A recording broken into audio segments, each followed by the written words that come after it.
voilà, où on reprend un peu plus la vie de l'invité pour bah, voilà, comprendre bah, comment il en est arrivé là, mais aussi ses aspirations futures. Donc, où tout a commencé, où vous êtes né, Alors, je suis née à Nice. ok. J'ai à Nice, je suis d'origine, austro-hongroise, disons 3/4 austro-hongroise et 1/4 niçoise Hmm, par ma mère. Et puis, j'ai on a toujours eu, l'esprit d'entreprendre dans la famille. ok. Mon père était à son compte, mon grand-père aussi, ma mère est une femme, qui a repris ses études pour être, cadre, de santé,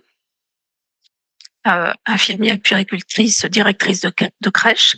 Alors c'est vrai qu'à l'époque, c'était pas évident, Hmm, hein, il y avait pas toutes les aides comme maintenant pour, faire des reconversions professionnelles et cetera, hmm, mais elle l'a fait. Voilà, donc mes parents sont des gens, qui entreprennent et qui nous ont inculqué, cette dynamique. ok. Quel genre d'enfance vous avez eu? Parce que c'est vrai que c'est important des fois de comprendre bah, comment on a commencé dans la vie, tout simplement.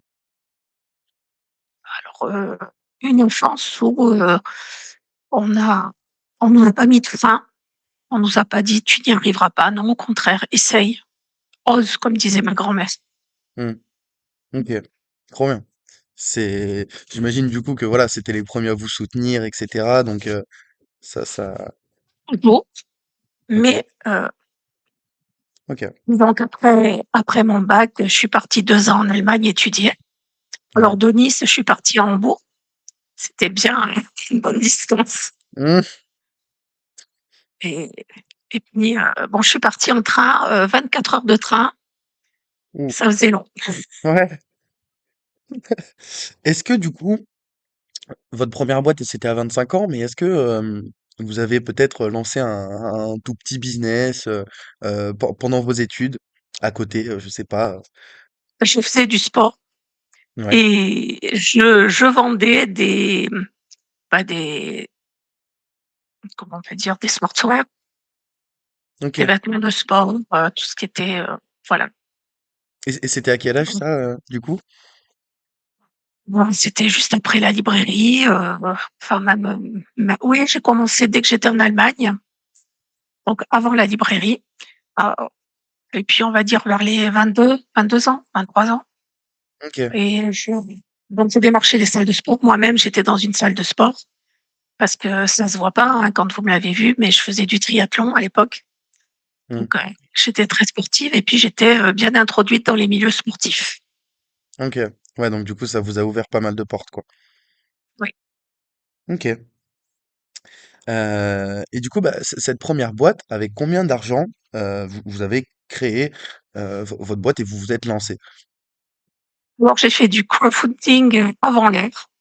Puisque, Ok. je suis allée bon, j'avais un associé, on était 50-50 et on a emprunté, 250 000 francs Ok. à à une de mes tantes, Ok. à une de mes tantes et son mari, qui nous ont fait un chèque. C'était le plus gros chèque que j'avais vu dans ma dans mon existence et puis qui nous ont dit: «J'aime quand les jeunes osent se lancer». Trop bien. Et c'est eux qui vous ont proposé ou c'est vous, vous vous êtes dit, bah, qui je pourrais démarcher? Et du coup, bah, cette opportunité Oh, s'est présentée je comme ça. suis allée leur demander Ok. parce qu'eux étaient équipementiers. Ouais. Donc je sais ils avaient, vraiment l'habitude du commerce et etc. Ouais, ouais, ouais. Ok. Prochaine question. Qu'est-ce qui vous a fait aimer ce métier bah, de formatrice d'abord, et puis aussi peut-être de coach? Alors, donc je vous ai dit après la librairie, j'ai repris mes études, j'ai fait, une formation d'analyse programme, enfin un PTC de gestion. Pour travailler, j'étais agent IBM, on nous appelait comme ça à l'époque puisque j'étais chez IBM et j'ai fait les formations internes pour devenir ingénieure en informatique et là on m'a bombardée, formatrice en informatique. Donc, bah, je ne savais pas faire Ouais. et je faisais ce qu'on m'avait appris. Donc sans pédagogie aucune, avec des cours magistraux au possible, très descendants. Et puis après, j'ai continué à travailler dans l'industrie jusqu'à 1991 où j'ai eu un accident. Donc, un accident tout bête, hein, je suis tombée dans les escaliers au boulot. Et puis, bon, j'ai repris le travail quelques années après. Mais c'est vrai que c'était donc entre-temps, j'ai fait une formation pour, plus pour travailler dans les RH puisque, tout ce qui était, j'étais chef de projet avant. Mmh. Donc, il fallait, enfin, c'était un peu le working girl de l'époque. OK, ouais. Bon, et je pouvais plus le faire. Donc, j'ai bifurqué vers la gestion des ressources humaines. Et puis, après, en 2008, j'ai été mise en invalidité. Bon, 3 ans pendant lesquels j'ai quand même nourri mon esprit Mmh. en passant un diplôme de français langue étrangère pour enseigner le français langue étrangère. Et puis, j'ai eu l'opportunité de refaire une formation à l'AFPA. Et donc, j'ai décidé de théoriser tout ce que je savais faire en, en tant que formatrice. OK. Et j'ai passé mon titre de formatrice professionnelle d'adulte. Et puis, j'ai embrayé sur un DU de responsable pédagogique. Sur un DU, le COFOR-10, c'est concevoir les formations à distance. Et après, un Master 2, métier MFG, donc les métiers de la formation, de l'entreprise et de la gestion. OK. Voilà. Donc c'est ça. Et là, au moins maintenant, je sais comment former les personnes, Ouais. beaucoup plus que comme je le faisais à l'époque. Mmh.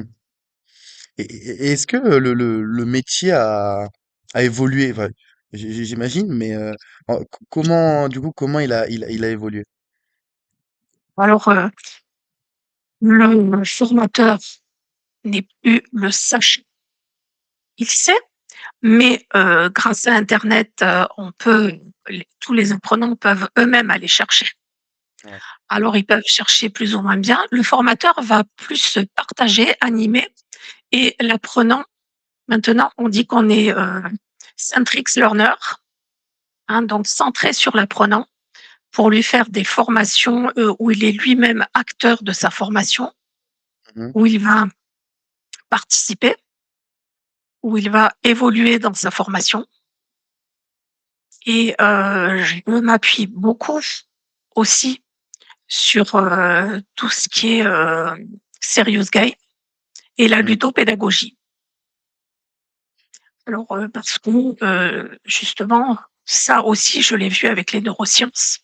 La personne, le but, c'est pas de la faire jouer pour jouer, hein, Ouais.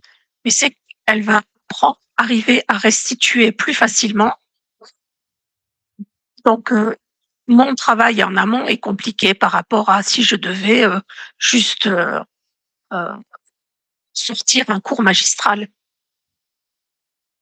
hein, puisque je mets en place toutes les animations, tout ce qui est mais aussi il faut les trouver, les faire. Et les personnes donc elles vont elles-mêmes, comme je vous disais, devenir actrices de l'information. Et je leur apprends à déconstruire pour mieux reconstruire. OK. D'accord. Ça répond à votre question.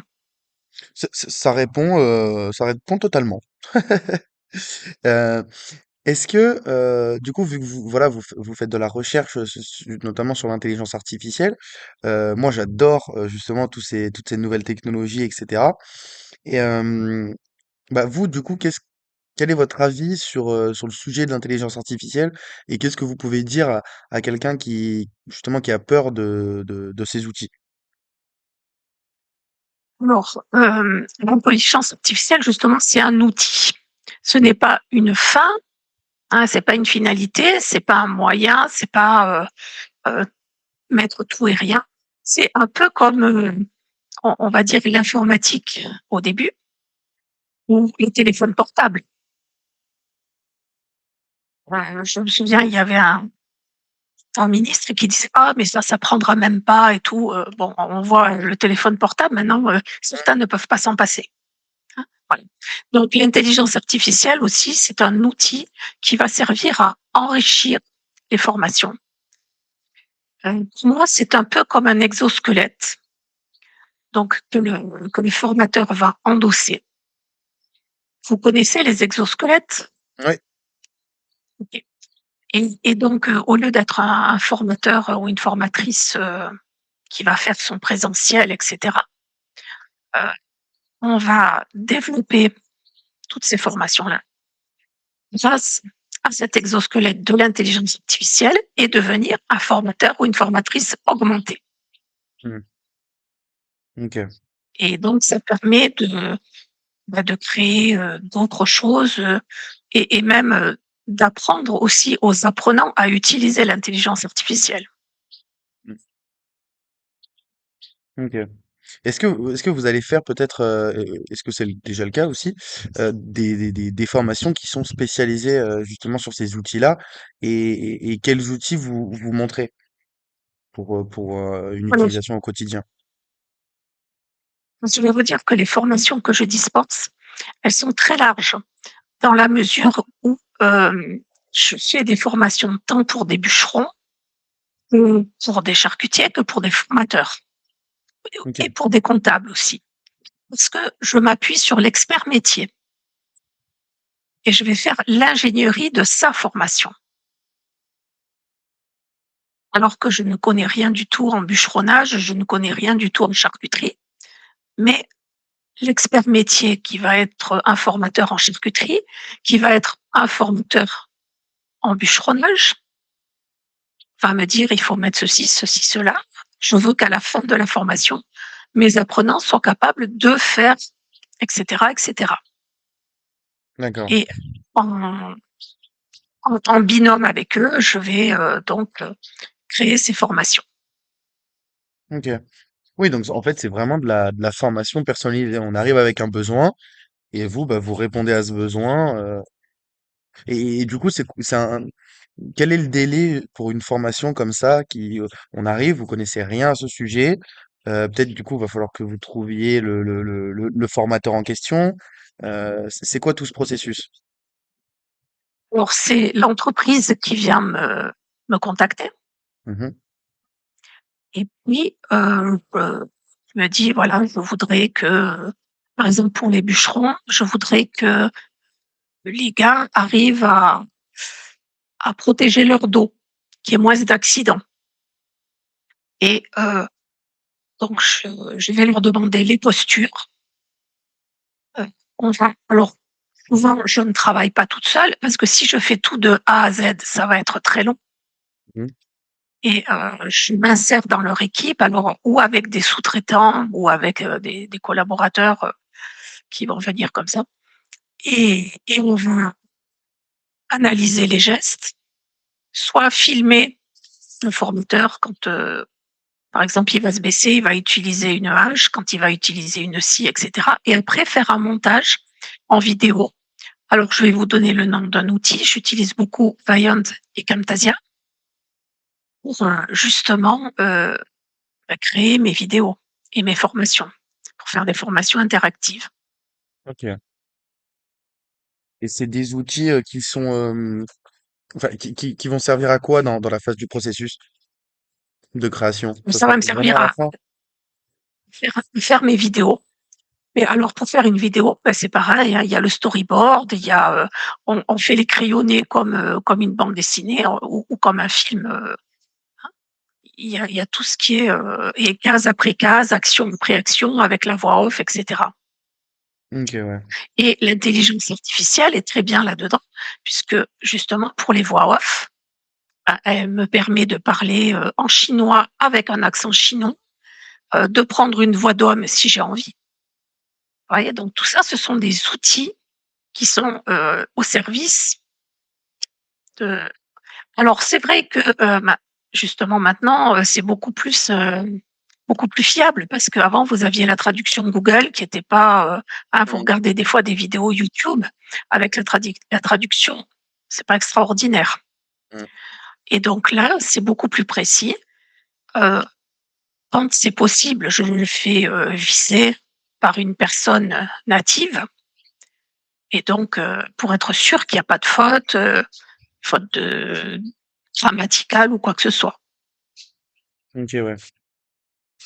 Donc, moi, je dis souvent, l'IA, elle fait un super boulot. Moi, notamment, enfin, voilà, ChatGPT, le plus connu, on lui demande une requête. Déjà, il faut que la requête soit bonne pour qu'il y ait une bonne réponse.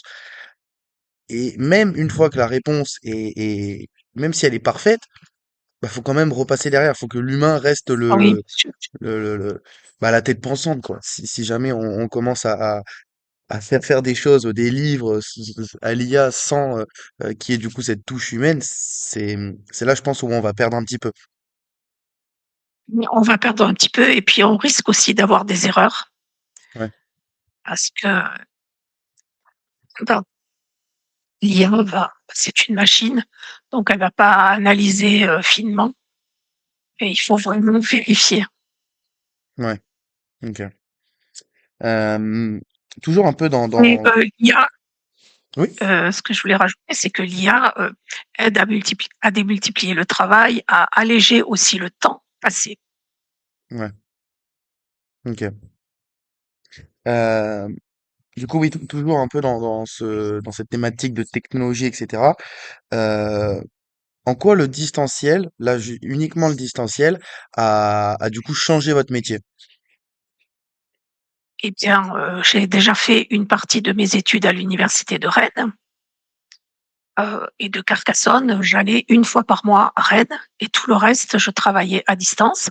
J'avais des collègues au Canada, au Maroc, en Grèce, en Polynésie. On n'aurait jamais pu travailler ensemble si on n'avait pas eu le distanciel. Ouais, ok. Donc c'est Et vraiment principalement ce point oui, qu'il n'y a pas de limite finalement. c'est ça. Ok. Moi, mes cours sont également à distance pour cette année d'études. Ça a été un choix que j'ai fait justement pour un peu me familiariser avec cette vie de nomade. Et j'ai des amis à moi qui me disent, mais comment tu fais, etc. Comment la classe, elle peut être, je sais pas moi, concentrée, puisque du coup on est à la maison, on peut aller vaguer à diverses occupations. Donc, c'est quoi votre ressenti justement? Est-ce que les gens sont encore plus concentrés qu'en classe physique? Ou à l'inverse, est-ce que, il y a vraiment des points un petit peu problématiques? Une classe virtuelle, ça va pas durer comme on a vu pendant le confinement. Certains formateurs ou enseignants faisaient classe toute la journée avec les mêmes élèves. Bon, non, c'est pas ça la classe virtuelle. Une classe virtuelle, c'est par exemple 1 heure de temps où on travaille tous ensemble, on partage, on travaille avec les tableaux blancs, on travaille dans des ateliers, des salles numériques en sous-groupe. Après, on fait des restitutions et on travaille aussi, donc on se déconnecte de, du groupe et on va continuer nos recherches en sous-groupe. Et donc, se donner des temps aussi, parce que ça permet de, comment dire quoi, d'éliminer le temps de transport, d'éliminer pas mal de choses. Et lorsque on se connecte vraiment pour ça. C'est pas dire ah ben je suis à la maison donc je vais en même temps faire ceci, regarder la télé, lire. Non, non, non, c'est se mettre vraiment, faire un travail de qualité, être concentré sur un temps plus bref, parce que être en présentiel, c'est bien, mais ça sert à rien de faire du présentiélisme, Ouais. Oui, on peut parce que être en ça aussi, présentiel des personnes qui et ne rien faire et s'ennuyer, regarder par la fenêtre et avoir envie d'être dehors. Mmh. OK. Hem, prochaine question du coup, c'est quoi une journée type du coup, dans votre vie, voilà, soit de formatrice, de coach? Alors, j'ai des journées types puisque ça Ouais. change suivant les missions. Mmh. Heu, alors, il y a du présentiel, hein. Le présentiel, c'est, par exemple 2 jours par semaine où on fait le point de ce qui s'est passé puisque je travaillais aussi avec, des alternants et on se retrouvait, 2 jours, donc ils étaient 3 jours en entreprise et 2 jours en présentiel. Où on échangeait, sur ce qu'ils avaient fait. On mettait en place des jeux de rôle aussi. Je travaille beaucoup, comme je vous ai dit, avec, la ludopédagogie. Ouais. Donc on fait j'exploite les situations qui se présentent, en faisant des jeux de rôle. À chaque fois, ils ont des situations à à expliquer, à expliciter. Heu, Notamment sur la rumeur, hein, j'ai en tête ce travail que je leur ai donné impromptu. Bon, il y avait une rumeur qui circulait, dans dans l'organisme de formation et je leur ai dit: «Ben, vous allez travailler sur la rumeur, mais je veux que ce soit vraiment quelque chose de fouillé. Comment une rumeur naît, comment, on la contre et cetera et cetera». Voilà, donc les indications étaient, très légères et libre à eux de prendre, ce qu'ils voulaient. Donc certains m'ont fait un reportage, comme, une information, journalistique. D'autres ont fait, tout un travail historique, mais à la fin de ces recherches-là, ils ont pu restituer un travail vraiment fourni sur la rumeur, qu'est-ce qu'il a fait, l'aspect psychologique, l'aspect, aussi, il peut y avoir un aspect financier à faire courir une rumeur, Mmh. OK. donc Et et sociétal. ouais. Et c'était dans quel cadre, enfin, une formation de quoi du coup Alors là, je formais des formateurs professionnels d'adultes OK, ouais, d'accord. Et en quoi et c'est vrai en que non, allez-y. non, je disais que j'aime bien, varier, donc je prends des missions, mes missions, elles ont fait, 3 ans maximum. OK, ouais. Et c'est quoi comme type de formation du coup pendant 3 ans? C'est un bachelor? C'est un bac peut-être? Non? Parce que c'est pour Non, adultes. non, non, c'est des adultes, Ouais. donc ça va du BTS, au master 2 OK. Ouais. ou alors travailler, après dans des sociétés, mais là, ce sont des formations plus courtes, dans les OK, ouais. services formation. Ouais, ouais, ouais. Heu, est-ce que vous auriez du coup 5 conseils pour être le meilleur, le best, formateur, ever? Alors déjà, de pas se prendre pour un expert, OK, parfait. après, changer avec, déjà faire beaucoup d'analyses de pratiques professionnelles, oser se remettre en question, savoir que comme on travaille avec des humains, on va pas prendre un diagramme d'Ishikawa, où c'est figé pour l'industrie. Donc ce qui marche avec un groupe peut ne pas marcher du tout avec un autre groupe Ouais. et c'est ça qui est intéressant dans ce métier, c'est constamment une remise en question personnelle pour le formateur et bah, on s'ennuie pas. Ouais. OK. Et si justement un formateur ne se remet pas en question, heu, Il est n'évolue pas avec son temps et cetera, comment comment ça va se passer? bah, je vais lui conseiller d'aller faire autre chose. Le métier qui lui plaît vraiment, Ouais. là où il sent, je sais est-ce que vous connaissez l'ikigai? Non. Alors l'ikigai, c'est faire ce pourquoi on est fait. OK. Donc ce sont des ronds, je vais me le prendre parce que, je vais vous l'expliquer. Donc l'ikigai, c'est ce que j'aime faire, ce dont le monde a besoin, ce pourquoi je peux être payé et en quoi je suis doué. Et ce sont 4 cercles qui vont s'imbriquer et le milieu. là où les 4 cercles s'imbriquent, c'est notre ikigai. OK. C'est vrai que en fait, maintenant que vous le dites, je connaissais la la méthode ou je sais pas comment on peut appeler ça, mais je connaissais pas le terme technique. Mais ouais, OK, ouais. Cette méthode, elle est utilisée aussi dans les outils de branding Mmh. lorsque justement on fait de la création d'entreprise. Est-ce que mon produit va répondre à un besoin? Est-ce que les gens sont prêts à l'acheter, etc. Donc ça, c'est adaptable. C'est un outil qui est adaptable, un outil de coaching et que vraiment on peut utiliser dans beaucoup de domaines. Ouais, ouais, ouais. OK. Je vous ai parlé un peu, du coup de l'évolution, de votre métier, mais du coup, on va partir encore plus loin. Comment vous, du coup, à votre échelle, vous voyez votre métier, mais dans 50 ans? Alors dans 50 ans, le formateur sera toujours derrière l'intelligence artificielle parce que les robots ne vont quand même pas nous supplanter. Ouais. On va tenir bon et on va pas tomber dans la science-fiction. Et donc, le formateur sera toujours là, mais il va avoir plus d'outils à sa disposition. Peut-être qu'il sera, bah, il utilisera des, des vidéos de réalité virtuelle. Ouais. Alors, dans ces cas-là, on aurait des téléphones vraiment super perfectionnés sur lesquels on pourrait utiliser la réalité virtuelle. Mmh. Et parce que, alors je vous dis ça parce que je développe aussi des formations responsives, hein, c'est-à-dire qu'on peut utiliser sur un smartphone comme sur un ordinateur et une tablette.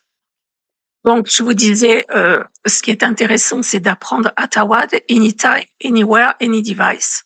Hein, n'importe OK. quand, sur n'importe où et sur n'importe quel support. Euh, la digitalisation permet ça. Je suis dans le bus, j'ai un cours à étudier, ben je vais regarder toutes les vidéos, les petites vidéos pour savoir comment faire. Alors, c'est vrai que j'ai fait une étude là pour une société en Afrique, au Congo. Là-bas, comme il y a des coupures de courant, c'est très compliqué. Ouais. On ne peut pas faire des formations, par exemple, à distance synchrone. Hein. Mmh. Les gens vont travailler asynchrone, on va travailler bah, à partir de clés USB. Ce sera plus facile. Ils vont pas aller devoir télécharger des documents parce que c'est long, ça coupe, etc. Quand on communique, on utilise souvent l'outil WhatsApp, mais téléphone WhatsApp, Ouais. pas, et eux depuis le portable, pas depuis leur ordi. OK. Donc, il y a des possibilités à chaque fois. Ouais. On utilise des QR codes aussi, etc. Et par exemple, filmer un professionnel, ça, j'ai travaillé là-dessus. Euh, les chauffagistes qui vont installer des chaudières. Donc il y a le professionnel qui va être filmé, montré exactement en très courte vidéo d'1 à 3 minutes maximum. Et donc ils vont regarder ça et puis voir. Ce sont des petites vidéos interactives quand on les prend sur l'ordi, sinon ce sont des vidéos à regarder. Mmh. Bon, après, c'est toute une question technique pour faire le suivi de l'apprenant, etc. Mais si on ne peut pas faire un suivi par la connexion, il y aura un suivi par des questions-réponses. OK, ouais. Oui. Le formateur, en fait, s'adapte. Mmh. Que ce soit maintenant ou dans 50 ans, le formateur va toujours s'adapter, se remettre en question et essayer de trouver l'astuce pour faire qu'il va embarquer ses apprenants. Ouais. OK. Hem, J'avais vu, parce que du coup, je regarde l'émission, Qui veut être mon associé? Et j'avais vu une entreprise qui, essayait de développer justement les formations avec la réalité augmentée et les casques de réalité, virtuelle. Heu, Est-ce que vous pensez, que voilà, dans je sais pas combien de temps, on pourra peut-être avoir une classe, pareil, donc là à distance, mais au lieu d'être du coup sur nos ordi, on pourra avoir juste le casque sur la tête et écouter le cours, pianoter sur son écran, etc. Alors, il y a déjà des formations hein, qui se Mm. font en réalité virtuelle. Alors, on est, bon, après le nombre est restreint. Bon, je n'aime pas trop parce que moi, ça me fait mal aux yeux. Ouais, Donc, c'est pas, pour moi, je ne travaille pas avec, d'accord. mais c'est quelque chose. Donc, c'est quelque chose qui peut se faire, qui existe. Et puis, c'est beaucoup utilisé jusqu'à présent dans les jeux, mais j'ai testé un logiciel comme ça de musique. C'est où on est le chef d'orchestre. Ok. Donc, avec le casque, etc. Mais je suis sortie de là, j'avais la tête. Ouais, J'ai beaucoup aimé l'expérience musicale, mais pas l'expérience du casque. ouais, Et donc, on dirige l'orchestre. Il y a une musique qui joue, et suivant l'impulsion qu'on donne, la musique, enfin, comme un véritable orchestre, mais on a des bonus ou des malus. ouais, ouais, ouais. Ok. Voilà. Donc, C'est ça, vrai que c'était ça va mal, être mais fou, hein. Ça va être fou, ça va pouvoir être déporté bah, dans n'importe quelle chose. Moi, je vois surtout, j'attends surtout la plongée. Le jour où on pourrait être dans son canapé et oui. visiter une épave à 50 mètres de profondeur, ça sera pas mal. On a déjà des visites virtuelles de musées. Ouais. Il y a certaines attractions principalement qui se font en visite 360. Bah, dernièrement, il y avait eu l'exposition Van Gogh, comme ça. Ok, ouais. Le public passait dans des salles et puis il était en immersion dans des œuvres de Van Gogh avec de la musique, et puis les œuvres de Van Gogh qui étaient détournées Hmm. aussi. C'était pas que les tableaux, on était carrément dans le champ de tournesol, etc. Donc ça, c'était pas mal, mais ça reste une attraction. Et puis, on est Oui. complètement coupé du réel quand on est là-dedans. Hmm. Ok. Euh, est-ce que parce que moi en fait, du coup voilà, je fais partie de Pépite, l'organisme du coup qui permet d'être étudiant entrepreneur, et on a des mentors. Et ces mentors, c'est un peu des coachs.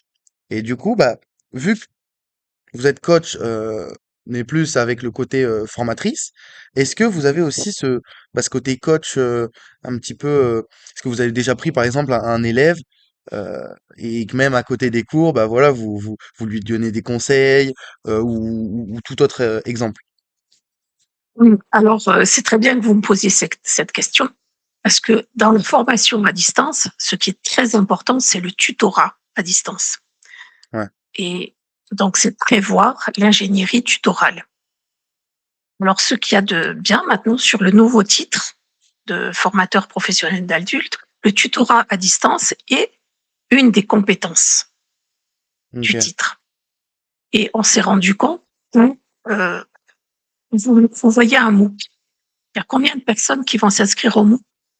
Et sur, par exemple, on va dire 1000 personnes ou 2000. Sur ces 2000, combien vont arriver jusqu'à la certification? ouais, Ça, le MOOC, c'est l'exemple extrême. Après, vous avez la même formation, mais avec un tuteur à distance.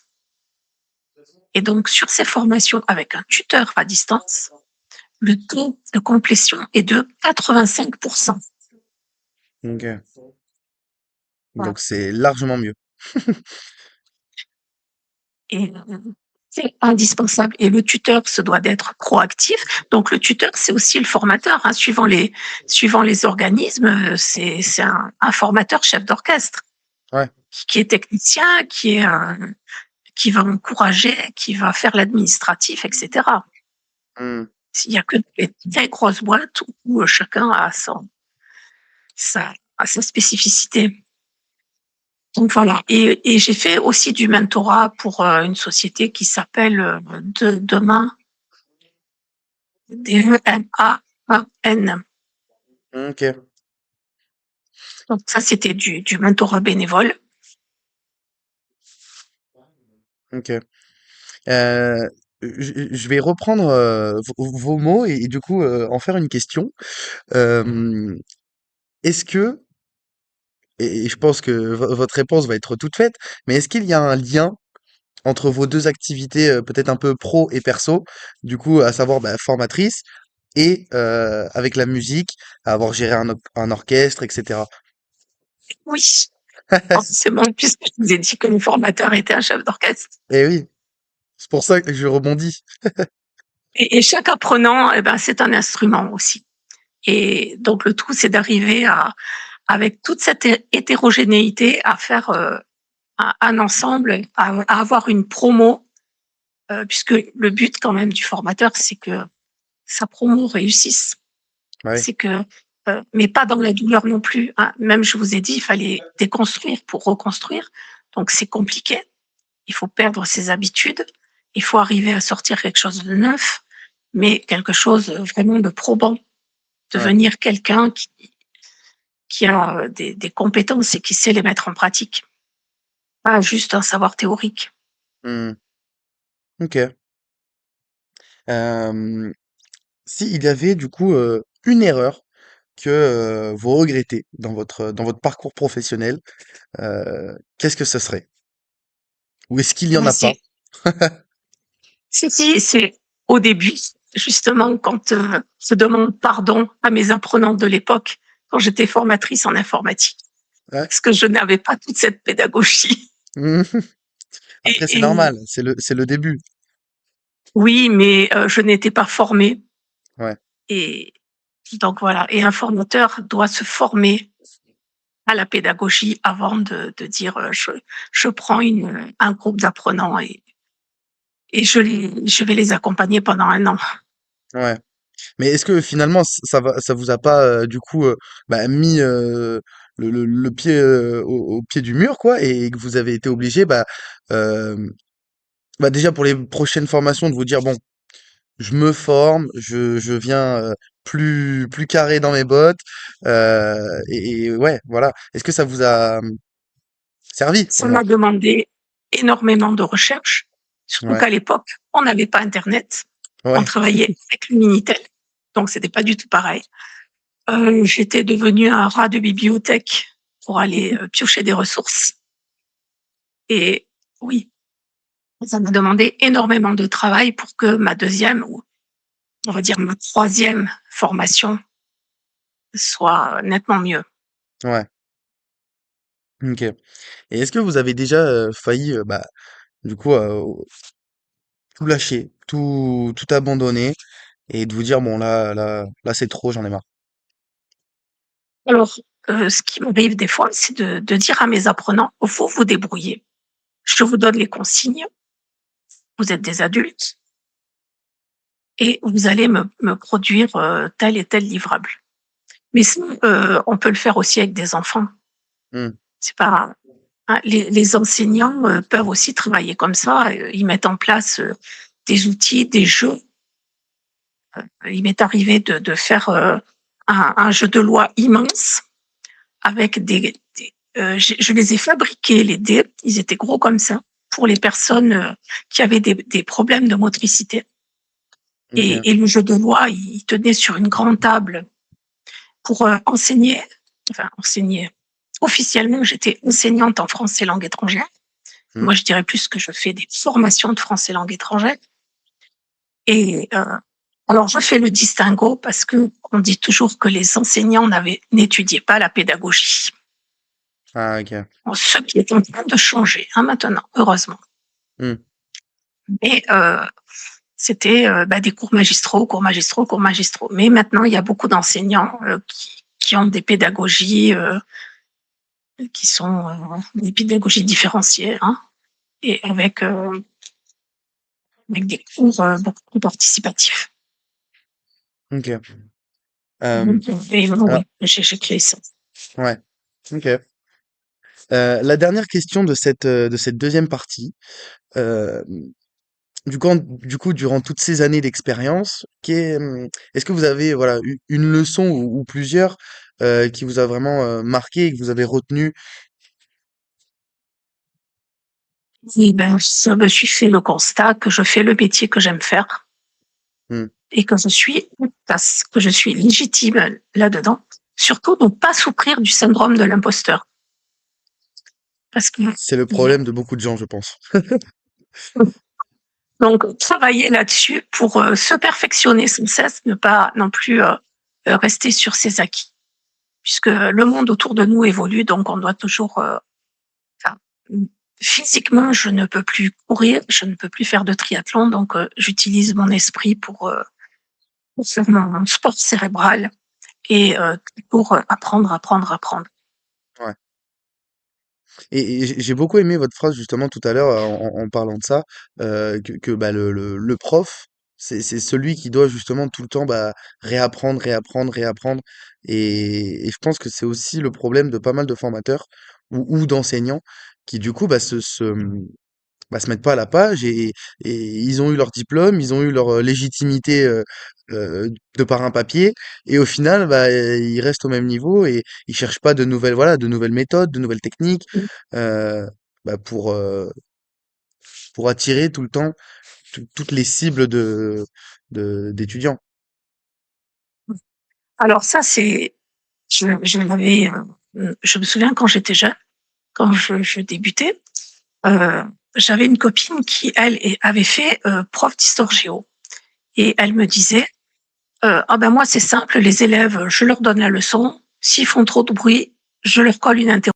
Et moi, j'avais un prof, euh, et je l'ai eu de la cinquième à la troisième, un prof d'histoire géo qui était aussi prof de latin et qui nous faisait des cours avec les astérix en latin.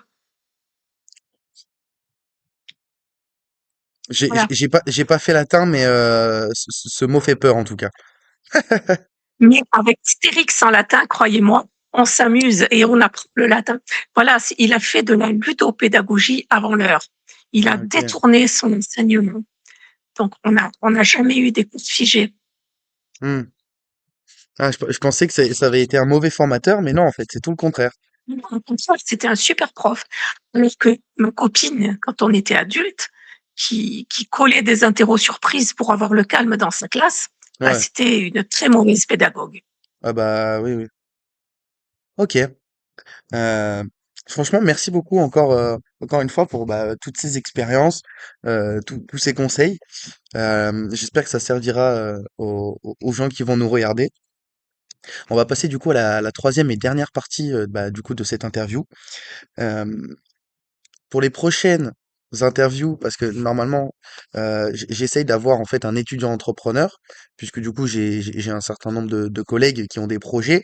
J'essaye de prendre des gens qui sont dans le secteur d'activité de l'invité, et du coup ils pitchent le projet devant l'invité, et après c'est un échange entre les deux personnes. Et du coup, forcément, vu que là, en ce moment, c'est un peu compliqué, parce que du coup, je suis parti à Carcassonne, etc. Je vais passer les détails. J'ai pas pu avoir d'étudiants entrepreneurs. Mais du coup, j'ai pris des exemples.